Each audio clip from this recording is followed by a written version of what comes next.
mais do que uma entrevista, é menos do que um debate. É uma conversa com um contraditório em que, no fim, é mesmo a opinião do convidado que interessa. É um debate em que eu perco sempre. Perguntar Não Ofende é o podcast semanal assinado por mim, Daniel Oliveira, o que não faz chorar. Quase sempre sobre política, às vezes sobre coisas realmente interessantes. Ouça e subscreva em qualquer aplicação iOS, Android, Mixcloud ou no SoundCloud.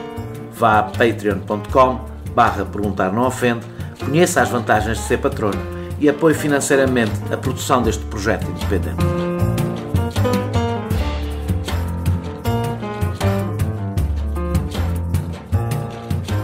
Os líderes dos principais partidos já passaram por este espaço. Tentaremos, até às eleições, regressar aos que arranjaram tempo para falar com o Perguntar Não Ofende no meio da campanha. Não são, como as anteriores conversas, entrevistas de fundo. Serão conversas de 30 minutos sobre as próximas eleições. Hoje falarei com António Costa, líder do Partido Socialista e atual Primeiro-Ministro. Esta entrevista está integrada no projeto Eleições em Rede 2019, uma operação em que participam o podcast Perguntar Não Ofende, os meios digitais Fumaça, Sul Informação e Médio Tejo, os semanários Jornal de Leiria e Jornal do Fundão e os projetos universitários Rádio Universidade do Minho, Rádio Universidade de Coimbra e Rádio Universidade da Beira Interior, em conjunto com o Urbi et Orbi, Jornal Universitário da Beira Interior. Muito obrigado, António Costa, por ter aceitado este convite a meio da campanha eleitoral, ou no meio de um período da campanha eleitoral. Disse que os portugueses não gostam de maiorias absolutas e têm más memórias das maiorias absolutas, sejam do PSD, sejam do PS. Estou a citá-lo. As sondagens estão a dar ao PS um resultado próximo da maioria absoluta. Que razão lhe sobra para apelar ao voto no Partido Socialista?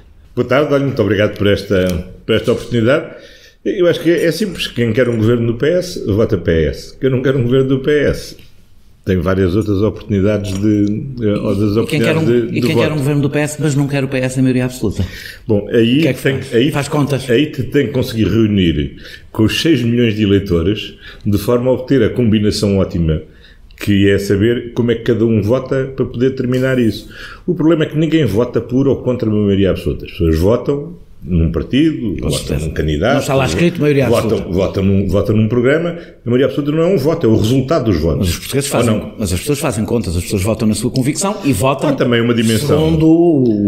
E a minha pergunta é: António Costa quer uma maioria absoluta? O António Costa quer aquilo que qualquer líder partidário quer ter o melhor resultado possível. Já expliquei várias vezes que não ponho condições sobre a forma de governar, nem ponho a maioria como uma condição para governar. Acho que é necessário haver estabilidade para a governação. Acho que um dos grandes sucessos da atual solução política foi ter provado contra ventos e marés que foi capaz de assegurar 4 anos de estabilidade. E acho que nós precisamos de mais 4 anos de estabilidade para prosseguir as boas políticas que têm dado bons resultados. Agora, qual vai ser o resultado? Isso é os portugueses que têm que irão decidir. O que eu vejo é que um pouco por toda a Europa se vão gerando excessivas situações de ingovernabilidade. Por uma razão ou por outra. Veja aqui os nossos vizinhos espanhóis. Nestes 4 anos em que este governo se manteve estável, os espanhóis já tiveram 3 eleições e aproximam-se da quarta eleição.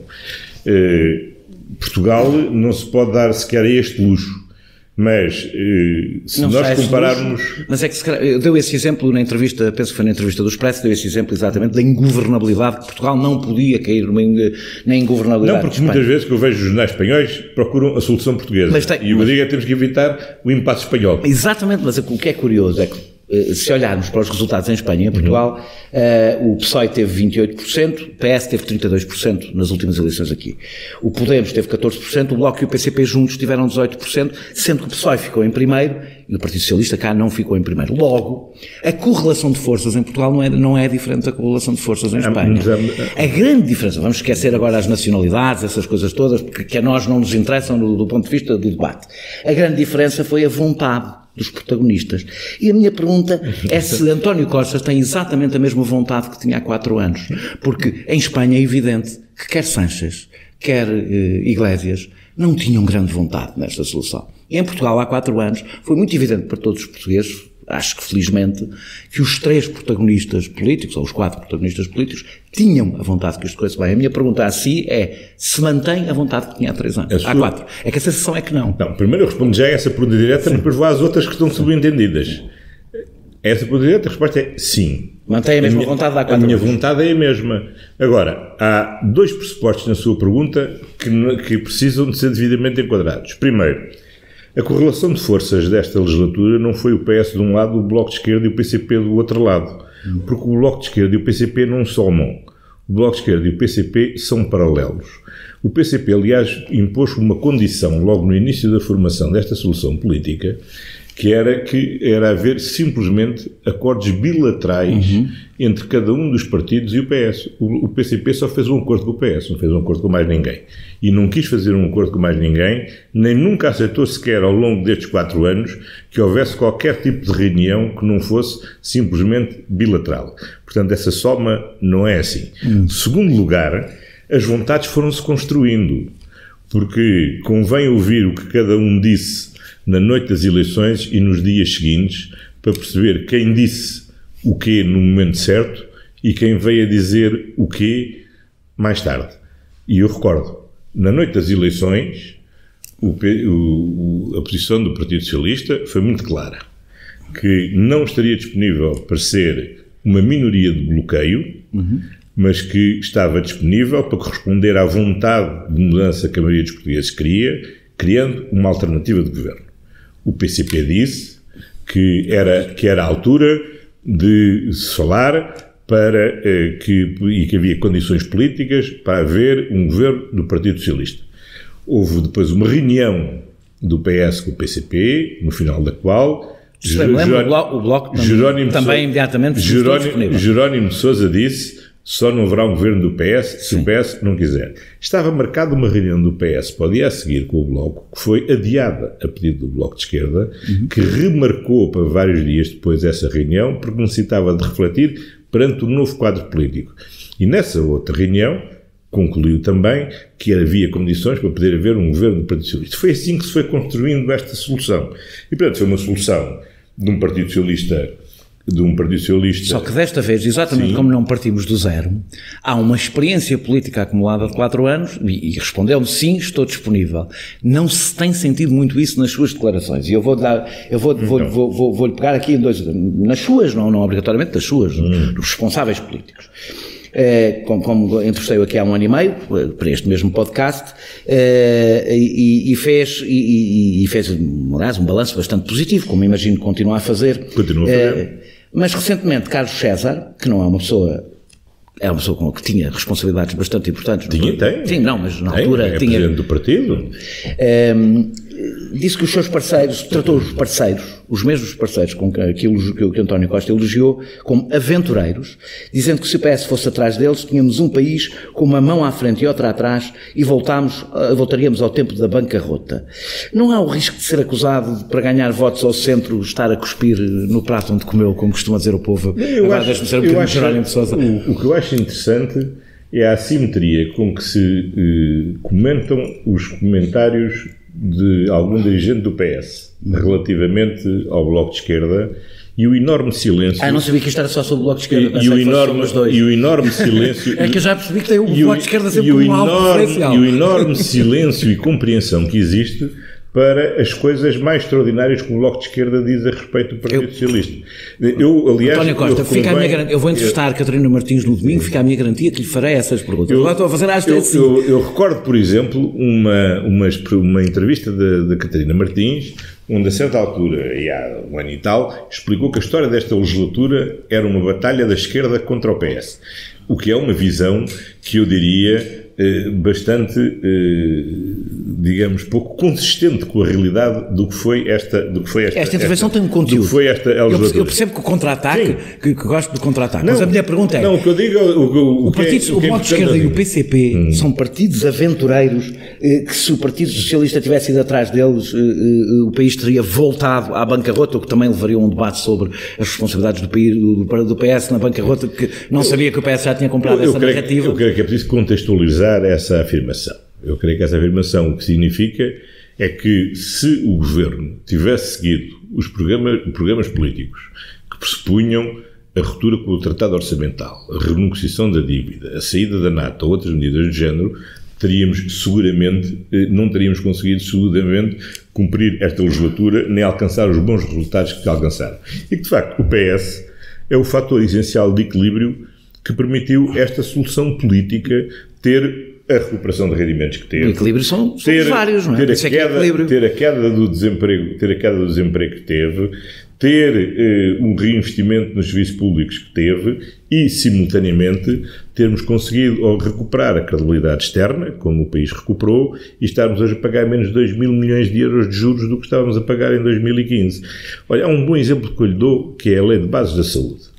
Se não fosse a posição do Partido Socialista, a capacidade de construção de pontes, de diálogo e de esforço negocial do Partido Socialista, das duas uma, ou não tínhamos uma maioria absoluta, uma maioria na Assembleia da República para aprovar a lei, ou não teríamos tido uma lei que fosse promulgável pelo Presidente da República e estaríamos hoje ou sem lei, ou com uma bravata política inconsequente, ou com um conflito institucional aberto. Ora, um tanque só se lança com 2, neste caso com 3 ou com 4. Neste caso foi um tanque bastante coletivo. A mim, pode-se dizer exatamente o contrário, ou seja, que se não fosse o Bloco de Esquerda e o PCP, esta lei de bases de saúde não seria esta lei de bases de saúde, seria outra lei de bases de saúde, provavelmente menos clara do ponto de vista das PPPs, como nós sabemos, nós acompanhámos toda a novela da lei de bases de saúde, e sabemos que o Partido Socialista não queria exatamente esta lei de base de saúde. Queria uma lei de base de saúde pouco diferente desta. A lei de base que o Partido Socialista queria foi a lei de bases que o Governo, a proposta de lei que o Governo apresentou. Mas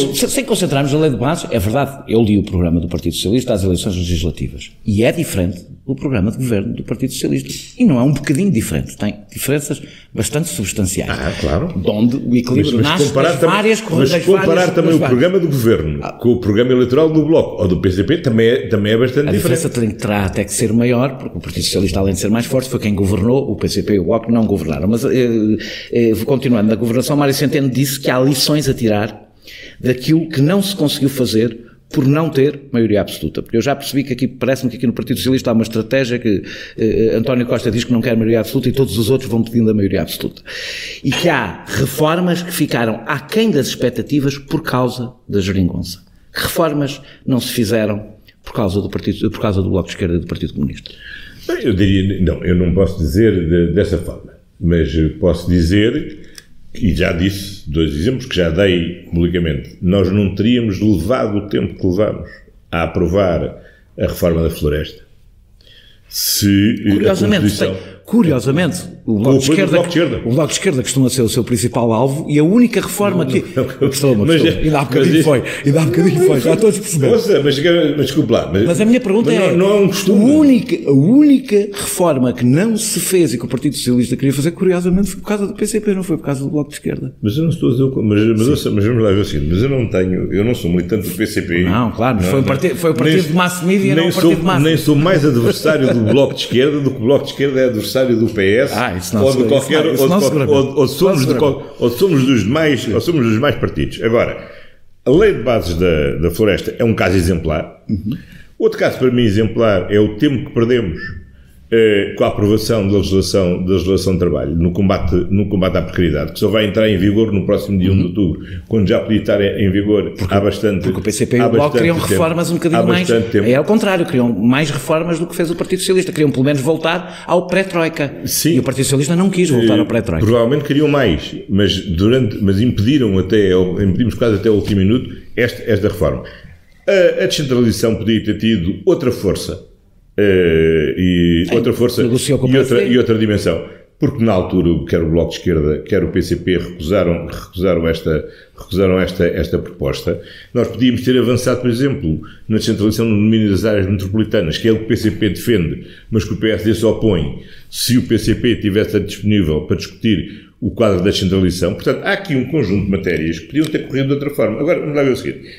Eu não acho que centrar a campanha eleitoral a debater algo que não depende rigorosamente nada da vontade ou do desejo dos agentes políticos, mas depende da vontade dos eleitores. Exclusivamente da vontade dos eleitores. Quer dizer, então, desculpará, quer dizer... Mas os eleitores... vai então discutir com os eleitores, agora não venham discutir, não venham discutir comigo. Eu vou discutir consigo, eu também sou eleitor. Eu sei que também sou eleitor, não. Mas como devem imaginar, eu sou um eleitor cujo voto é relativamente público. Sim. E está bastante já consolidado na minha cabeça, não estou hesitante sobre o meu sentido de voto. Portanto, essa questão não vale a pena. Mas agora, tenho que perguntar aos eleitores, a nós o que é que nos tem que perguntar? O que é que queremos fazer? Mas a minha pergunta não é só o que é que querem fazer. E quais são as condições políticas para fazer? A minha pergunta, eu estou a tentar concentrar-me numa ideia. Qual é a diferença que espera alcançar em governar sozinho ou na continuação desta solução? Há eleitores que provavelmente querem dar a maioria absoluta ao Partido Socialista.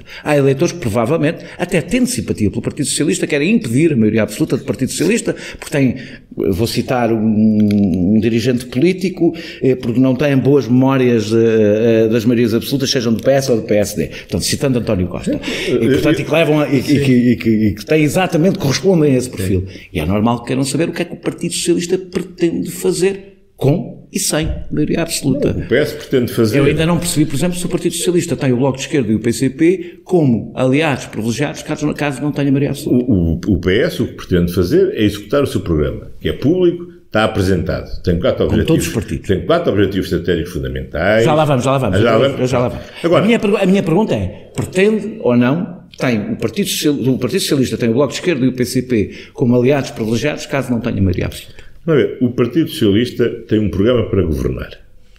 Na noite das eleições ficaremos a saber quais são as condições da governação. Só nessa noite é que os portugueses ficaram a saber se o Partido Socialista, quem é que o Partido Socialista tem como aliados privilegiados. Há uma coisa que eu creio que toda a gente sabe, porque eu o disse no dia em que me apresentei como candidato às primárias do PS em 2014. Repeti exaustivamente até às legislativas de 2015 e pus em prática a seguir às eleições de 2015 que considero que para a vivacidade da vida política portuguesa é essencial, e para a qualidade da nossa democracia, é essencial que os portugueses disponham sempre de soluções alternativas de governo. Que no nosso sistema partidário, pela natureza das coisas, enquanto ele for como é, as soluções alternativas de governo serão necessariamente polarizadas à direita pelo PSD e à esquerda pelo PS. Portanto, que para não comprometer a qualidade da nossa democracia, é indesejável soluções de governo PS, PSD, salvo em situações de calamidade que não vale a pena especularmos que existem e ninguém deseja que exista. Portanto, que é aliás a posição exatamente do PSD, portanto estamos exatamente de acordo sobre essa matéria. Não faz sentido governar em conjunto, nem viabilizar soluções de governo em conjunto.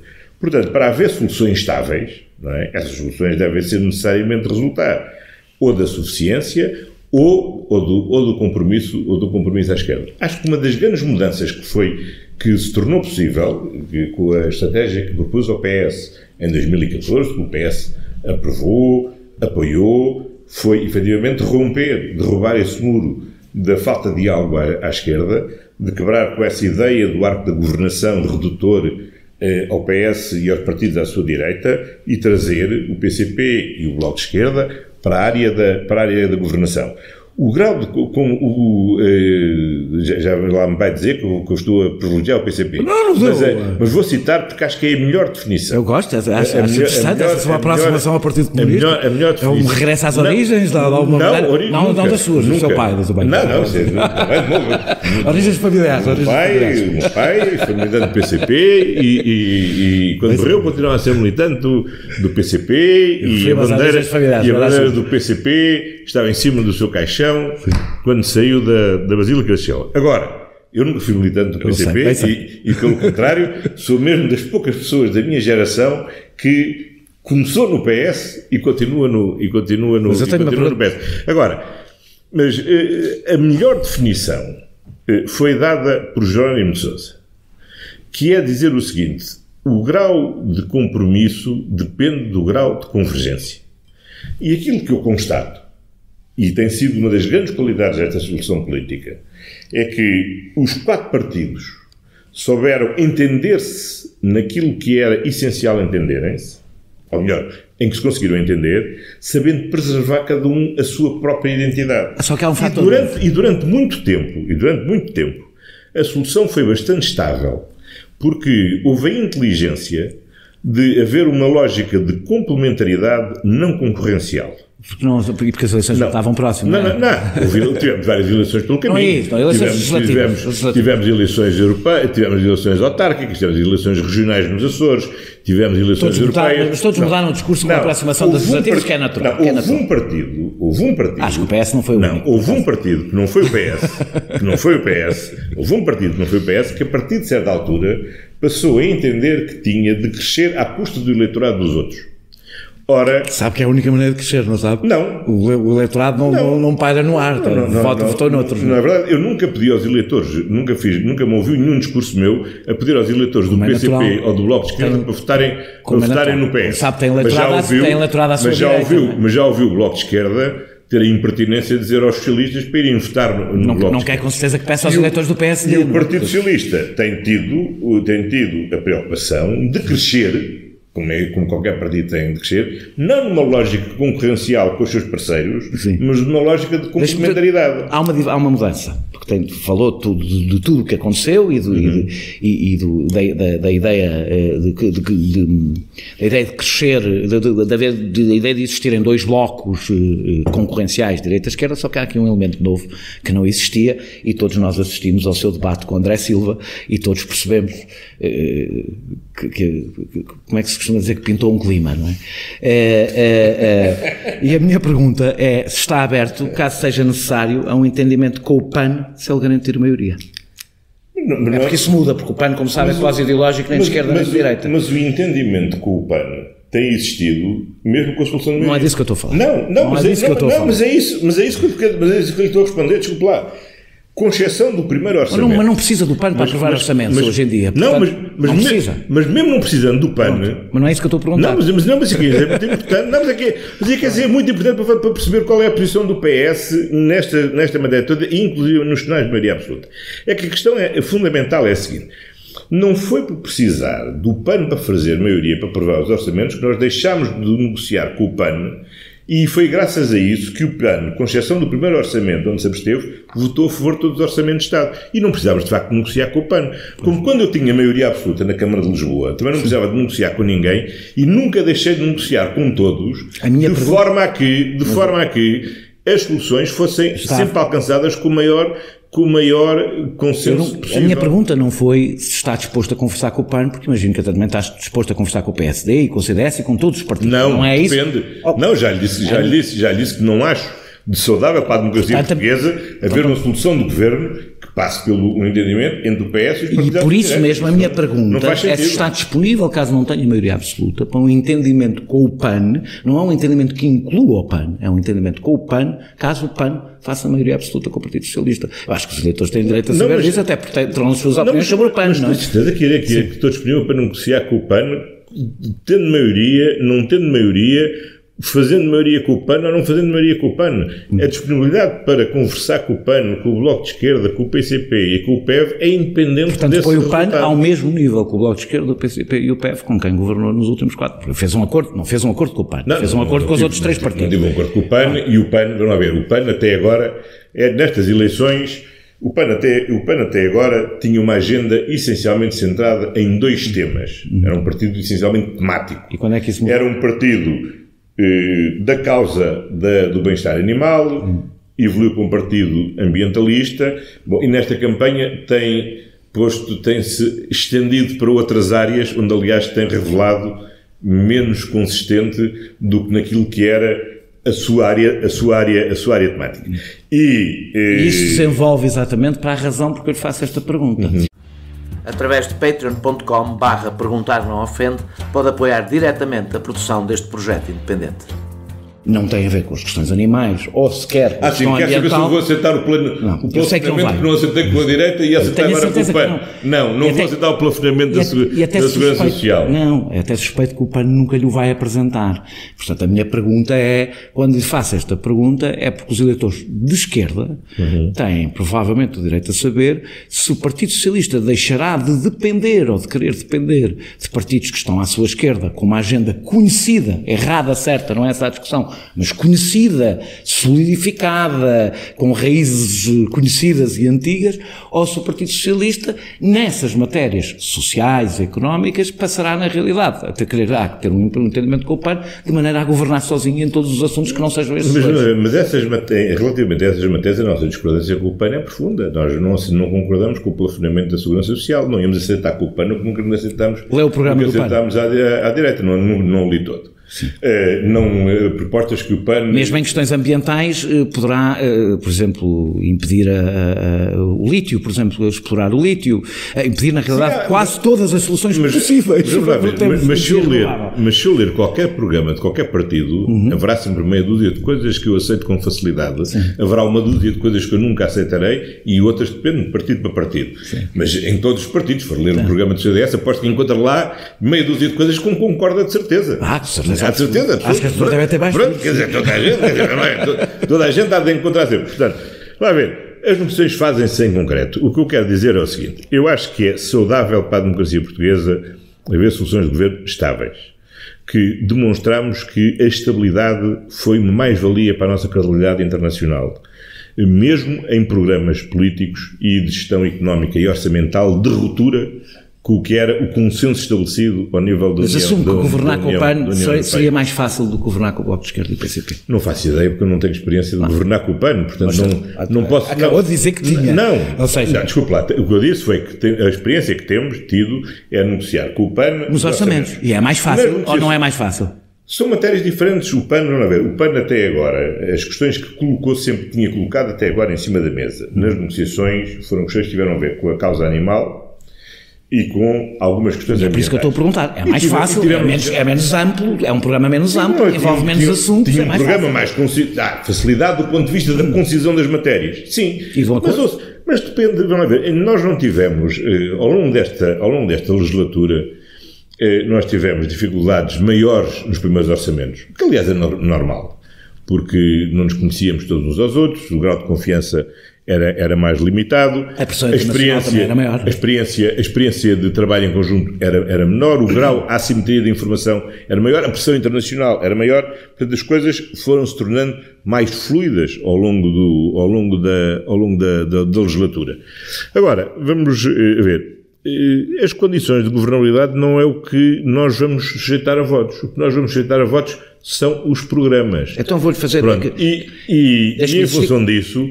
As pessoas votam. E depois das pessoas votarem, nós teremos de ver quais são as condições de governação que Catarina Martins definiu como pontos prioritários para a negociação de uma solução de governo o controle público do CTT, o aumento do investimento nos transportes e na habitação, alterações nas leis laborais e recuperação da descida do IVA para a eletricidade. Lembra-se que há 4 anos também houve um momento importante, não foi só na noite eleitoral, houve um momento em que António Costa quebrou o tabu ainda antes das eleições, dizendo que o arco da governação não devia ficar... Isso eu disse logo em 2014. Logo desde o início, e houve este momento em que, se bem se lembra, Catarina Martins lhe pôs a que seriam as condições. Daniel Oliveira, sabe bem que esse momento foi um momento de teatro, em que foram postas 3... Em que se fingiu que se pôs 3 condições de governação no pressuposto que não se iam executar. Vamos lá ver, vamos ser claros sobre o seguinte. Deixa-me fazer... Não. Eu vou-lhe fazer a pergunta. Esta solução foi uma solução construída apesar do Bloco de Esquerda e que depois o Bloco de Esquerda se juntou. Sim. Esta é a realidade dos factos. Tem mesmo um problema com um dos aliados. Eu não tenho um problema com um dos aliados. Há um problema, a questão fundamental... É porque o Bloco de Esquerda, na realidade, já agora, se é para sermos claros, é porque o Bloco de Esquerda, ao contrário do PCP, disputa mais eleitores ao Partido Socialista. É por isso a sua fixação com o Bloco de Esquerda, mais do que propriamente questões programáticas. Até porque, na realidade, questões programáticas, até provavelmente estará mais próximo do Bloco do PCP. A relação entre o PS e o PCP é uma relação estabilizada nada e que não está sujeito a estados de alma. Percebe que esse seu discurso sobre o PCP é mau para o PCP. Eu não sei se é mau ou bom para o PCP, eu limito-me a dizer qual é a minha análise que eu faço dos factos e da realidade. Agora, o Partido Socialista quer, como seguramente o PCP quer, o Bloco de Esquerda quer, o PEF quer, o PSD quer, o CDS quer, o PAN quer, uma coisa simples antes das eleições, que é ter o melhor resultado possível. Quem determina o resultado são os eleitores. Nós o que é que dizemos aos eleitores? Temos aqui um programa que tem estes objetivos e que tem estes desafios estratégicos. Temos esta equipa e temos a nosso crédito estes resultados. Pronto, e as pessoas decidirão em quem votam. Controle público do CTT, aumento do investimento nos transportes e habitação, alteração das leis laborais e descida do IVA para a eletricidade. O programa do Bloco de Esquerda diz muito mais estes quatro. Estes quatro foi os quatro que a própria Catarina Martins definiu. Sim, mas não é ver. O Bloco de Esquerda propõe-se gastar, endividar o país, contrair dívida pelo país, no valor de 27 mil milhões de euros para nacionalizar várias empresas, desde o CTT à Galp. Mas aqui só está o CTT. E aquilo que nós dizemos com toda a clareza é que não estamos disponíveis para endividar o país, para ir nacionalizar Faço-lhe a pergunta como cidadão. Faço-lhe a pergunta como cidadão. O próximo governo vai querer recuperar o CTT para o Estado ou não? O próximo governo vai ter de negociar o fim do contrato de concessão do Serviço Público Postal ao CTT. Certo. E, portanto, nessa altura, o Governo deve fazer a negociação que melhor sirva o interesse público. E aquilo que mais compromete o sucesso dessa negociação é fazer, neste momento, proclamações desse género. Mas está a pedir um cheque em branco dos eleitores. Não sei se percebe que com proclamações desse género, eu se fosse acionista do CTT, a primeira coisa que dizia era dizer logo o seguinte: eu não estou interessado no serviço público postal. E o Estado ficava com uma criança nas mãos, que é o serviço público postal, sem os instrumentos necessários para o poder executar. Houve uma alteração recente na composição acionista do CTT, na sua administração e na sua estratégia. E, portanto, eu acho que nós devemos discutir as coisas no momento próprio e não antecipar as discussões que nos colocam com grande probabilidade numa situação muito de fragilização no momento negocial que há de chegar no próximo ano. Na entrevista também que lhe fiz há 1 ano e meio, disse que uma agenda de reposição de rendimentos seria francamente insuficiente para os próximos 4 anos. Na altura ainda falava no quadro de uma geringonça. Agora parece que já não fala num quadro de geringonça. Há 4 anos, há 1 ano e meio, não sei que há 1 ano e meio não me disse depende. Há 1 ano e meio falava no quadro de uma geringonça. Mas é normal, agora está em período de campanha eleitoral, isso compreende-se. E a minha pergunta quais seriam... Mas já ouviu o que é que os outros partidos têm dito sobre o futuro? Já lhe disse. O que é que têm dito? Já lhe disse. Eu posso tentar fazer uma entrevista coletiva aos 3 ao mesmo tempo. Quando eu entrevistar a Catarina Martins, farei as perguntas. É que há uma narrativa muito engraçada que eu tenho visto que é assim, porque o Partido Socialista tem mais peso e mais poder. Que há 3 partidos que são... por acaso o PCP que só dizem bem do PS, que elogia mais. Há 3 partidos que só dizem bem do PS, que juram todos os dias que o que querem é prosseguir, continuar a apoiar um governo do PS de acordo no quadro das condições em que temos governado até agora. Ora, essa não é a realidade. Mas sabe, por acaso, o PCP tem sido mais reticente a mostrar interesse em continuar do que o Bloco. O PCP diz várias coisas. Diz, não está disponível para um acordo escrito. Sim. O PCP já o Bloco diz exatamente que exige um acordo escrito. O PCP diz... Já estamos a ver que vai ter que fazer um acordo oral com um e um acordo escrito com o outro. O PCP diz que não há nenhuma maioria de esquerda na Assembleia da República, que não há nenhum governo de esquerda, que não apoia o governo e, portanto, demarca-se de toda esta narrativa. A Catarina Martins diz... Mas parece que António Costa gosta mais dessa distância.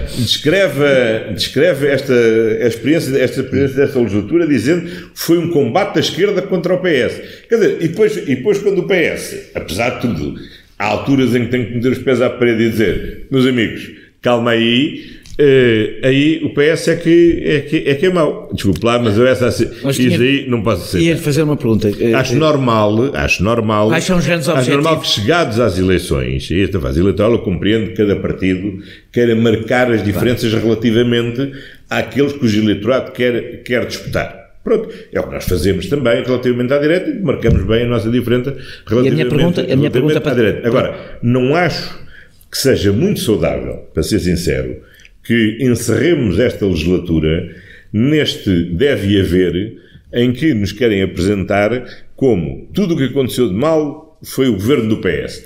Tudo o que aconteceu de bom foi graças ao Bloco de Esquerda e ao PCP. Olha, está a perceber? Eu essa não enfio. Essa carapuça não estou disponível para enfiar. Faz exatamente o mesmo. Nem é a realidade, nem é a realidade do que aconteceu. Faz exatamente o mesmo. Puxa para si os louros de tudo que tenha corrido bem.